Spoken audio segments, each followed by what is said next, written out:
All right, yeah, we are here to talk about the 2025 USA Indoor Championships. Going to be going down this Saturday and Sunday in New York City. It's going to have a couple very high quality names. I'm actually going to be honest, I'm a little surprised considering that this is a very long 2025 year where the World Championships are all the way down in September. You also have a lot of athletes competing in Grand Slam track, which is only 2 weeks after the World Indoor Championships. So a lot of athletes may not have been, choosing to actually go to USA's, but we actually have some high quality names. And the first event that I want to take a look at is the men's 400 meter dash, which has a very, very stacked field, all things considered. First off, Chris Bailey is making his appearance here as arguably the favorite to a degree. You're talking about 44.70 seconds. He just ran that last weekend in Arkansas, moved him to number 6 all-time indoors in the 400 meter dash. And he had already been one of the stronger contenders. He made the Olympic team last year in the 400, getting 3rd place at trials, went to the Olympic Games. He made it to the final, led off the Olympic gold medal team for the United States, number 2 all-time on the 4x4. So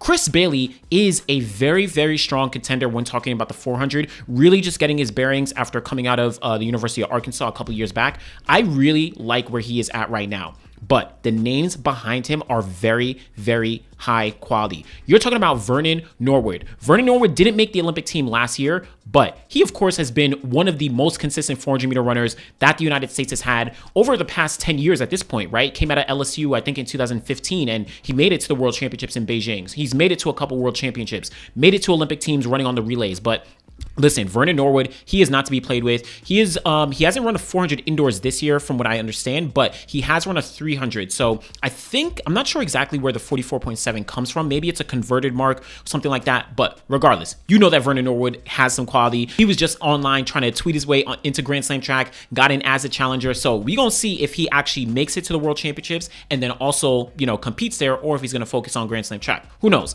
But behind them, you have a very strong lineup of guys, right? Matthew Bowling, he of course has been a very strong 400 meter runner since leaving the University of Georgia, transitioned out of the 1-2. I think the 400 is his place. This might be an opportunity for him to actually not only potentially make the team, maybe get an individual medal at the World Indoors, who knows? But Ja'Cory Patterson right behind. Ja'Cory Patterson actually made it individually to the World Indoor Championships last year in Glasgow. He didn't make it out of the heats or into the semis. Him and Brian Frost were the 2 contenders, but we're going to see. Ja'Cory Patterson, in my opinion, is one of the most talented athletes in the world. When you're talking about 100, 200, 400 athletes, of course, he's been focusing on the 400 for most of his career, but he has a lot of untapped talent that should not be slept on. Behind them, 2 guys that I have my eye on. Elijah Godwin. He's been dealing with some injuries over the past couple years, but going back to 2022, even I think 2023, he was very consistent while at the University of Georgia, and he is not to be played with. He's run 45.56 this year already. He has a very, very strong finish, so we're going to see if he's able to really put things together to make a team here. But Quincy Wilson. Quincy Wilson is the guy that I definitely have my eye on amongst this entire field. Yes, there's a couple guys, we're talking about 6 guys ahead of him in terms of the clock, but he ran that world U18 record, the 45.66 earlier this year. He won it, the New Balance Indoor Grand Prix, ahead of guys like Adreem Richards, ahead of Will Sumner, ahead of Nene from South Africa. But he went to the Millrose Games, didn't do as well in that 600, but I think he's really coming for something special here. Now, am I saying that he's definitely going to be able to beat out all these guys? Nah, I don't know about all that, considering the lineup that we have in this 400. But I think that Quincy is really, getting better and better at his race intelligence and his ability to really read the room, make sure that he's pacing things correctly, making sure that he's not expending too much energy early on and, attacking at the right time. He is really showing that he is becoming a professional. I know he's still in high school. He still might go to college. I don't know if he'll do all that, but he is really showing that he is mixing it up with the pros. Coming off last year where he almost made the Olympic team in the 400, he eventually did make it on the 4x4, ran the leadoff leg in the heats of the 4x4 at the Olympic Games. And then since then, he has been tearing it up. Like I said, won in New Balance, competed at the Millrose Games in the 600, but let's see what Quincy Wilson actually does here.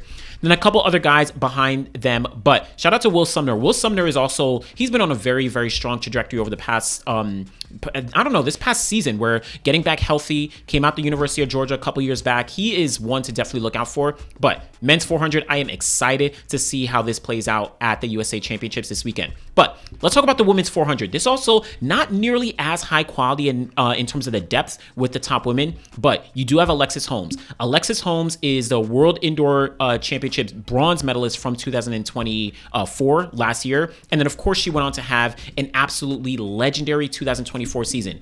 Got to the Olympic Games, was the only American to make the Olympic final in the 400. That was the greatest 400-meter final in history. She finished 7th place, but every single woman in that final ran under 50 seconds. You had Paulino with her 48.1. You had Nasser. You had Natalia Kazmarek. You had all these women who dominated. Alexis Holmes was in that mix. And now she, of course, is going in as the favorite for to win the title here at USA's and then potentially to medal when we get to the World Indoor Championships. Now, it is very, very challenging when talking about the women's 400 right now because of the Europeans. And I'm going to do a preview of the European Championships when we're leading into that, I think, in early March. But we're talking about Lieke Klaver. We're talking about Amber Anning. We're talking about Jaeger from Norway. Alexis Holmes has a lot of other women to contend with, but she is in a very good position considering, she is very much driven. I spoke to her at the Millrose Games and she wants a gold medal at the World Indoor Championships. Now, something that'll be interesting is, like I said, World Indoor Championships is 2 weeks before Grand Slam track in Jamaica kicks off.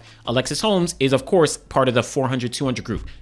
She's taking a risk. I really like to see athletes go out there and compete. Shout out to Isabella Whitaker. She's going to be here as well. Rosie Effiong, formerly of Arkansas. She's been competing on the European circuit a little bit. She is also in that mix. Bailey Lear, Quinera Hayes. So many women are definitely going to be in contention here. Dalila Muhammad. Shout out to Dalila Muhammad. She, of course, was at one point the GOAT of the women's 400-meter hurdles. Then when Sydney came along, definitely took over that spot. But Dalila Muhammad, of course, kind of in the second half of her career, I actually thought she might have mentioned she was going to retire last year after the season, after running her final Olympic trials. But listen, she is going for another season. I'm excited to see her attempt her first USA Indoor Championship team, I think, for the first time. So it's going to be very, very exciting. But Alexis Holmes, of course, is a top name here. I'm looking forward to see how some of the other women do. And just for context, Alexis Holmes hasn't run 49.99. Similar to like I was saying with Vernon Norwood, I don't know how they do conversions.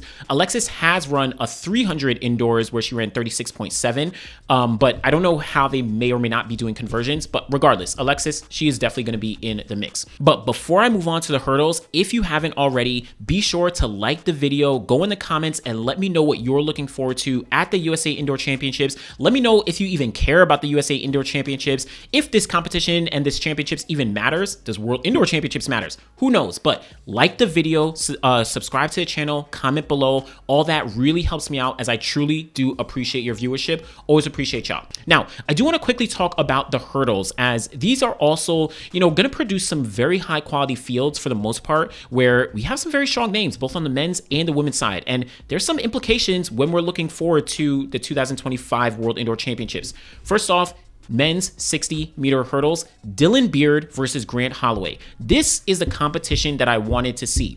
Now, every single year, Grant Holloway always chooses to only run one round at the USA Championships, whether it's indoors in the 60 or whether it's outdoors in the 110-meter hurdles, because he already has a wild card to the World Championships. He's been the defending champion every single time since 2019 when he won in Doha. But this time, he actually does not have a wild card to the World Indoor Championships. The way that World Indoors is giving athletes a wild card is at the end of the World Indoor Tour. If you have the most points based on your performances, then you would get a wild card. But right now, World Indoor Tour 2025, Grant Holloway and Dylan Beard are actually tied with 20 points each. 20 points for Grant Holloway, 20 points for Dylan Beard.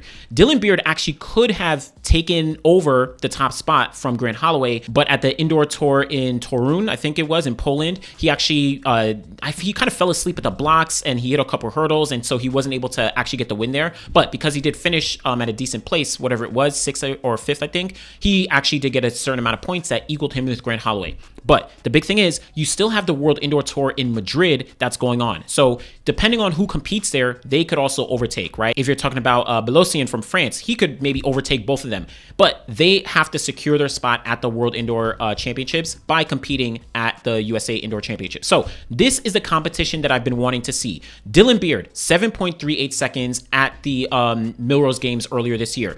Grant Holloway, he actually had to enter himself before he just ran in Leven, but he's run 7.36 seconds indoors this year. I want to see both of them going head to head, and it looks like we're going to get that opportunity here at the USA Indoor Championships. Obviously, we know that Grant Holloway is the clear favorite. He literally has not lost a 60-meter hurdle race since, 2014 when he was in high school. So going on 11 years at this point, but I want to see if maybe they can push each other to 7.3 low. Can they push themselves to, a really fast time? Who knows? But I like the competition. This is what I like to see. Shout out to Grant Holloway and Dylan Beard. You also have Cordell Tinch. Don't sleep on Cordell Tinch. He has been having a very, very strong indoor season, coming off, of course, a legendary 2024 where he just missed the Olympic team in the 110-meter hurdles. 2023 coming out of D2. He, of course, ran sub 13 in the 110 hurdles. I'm liking where he's at right here now.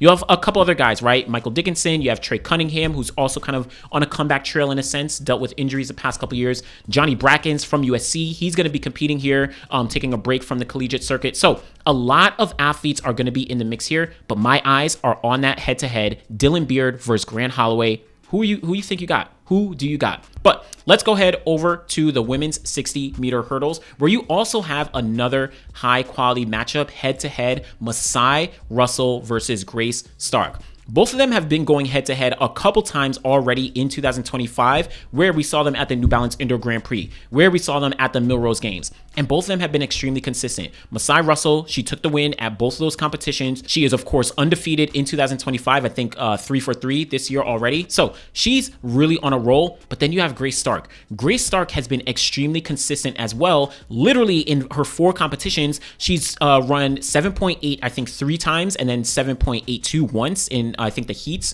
while she was out in Leven, I think it was. But regardless, she has been very consistent, finishing no lower than second place in any of her competitions. She is definitely going to be a problem here. Also, Aaliyah Armstrong. Aaliyah Armstrong has kind of been having a resurgence during this indoor season. She's won a couple races, been doing very well, 7.81 seconds this year, winning a couple races overseas. Remember, she made the World Championship team in the 100-meter hurdles back in 2022 when she was still at LSU competing in NCAA. So she is not one to be forgotten about. Yes, she's getting her footing as a professional. The women's hurdles are very, very competitive, but don't sleep on Aaliyah Armstrong. These are kind of the top 3 that I'm really keeping my eye out for. Masai Russell, Grace Stark, and then also Aaliyah Armstrong. This is a 3-way competition that I do not want to miss. Now, one big thing here is that Masai Russell has already confirmed that she is not going to the World Indoor Championships. She's only going to run the rounds here, go to the finals, compete, and then end her season. Why? Like I noted, Grand Slam track is 2 weeks after the World Indoor Championships, and that's going to be her focus. In Jamaica, that's where Grand Slam track is kicking things off. She wants to make sure that she is ready and primed for that, because she's going to be going up against Serena Samba Mayela, against Jasmine Camacho Quinn, against Akira Nugent, against top women in the world in the 100-meter hurdles. Masai Russell, I understand it. She wants to be ready. But shout out to some of the other women as well. Amber Hughes, Christina Clemens, 2018 World Indoor silver medalist in the 60-meter hurdles. She also made the team last year to the World Indoor Champs in Glasgow. Taylor Cox, you have a couple other women as well. So very competitive field, but again, I'm looking at those top 3 women. But so I'm going to release another video talking about the men's and the women's 60-meter dash specifically, and then also some of the jumps as well. But let me know what you think about the events here, the 400 for the women and the men, the 60-meter hurdles for the women and the men. Are you excited for the USA Indoor Championships? Again, going down this weekend in New York City, my hometown, so of course I'm going to be there. But let me know what you think. Be sure to like the video, subscribe to the channel. Always appreciate y'all. Thanks for watching.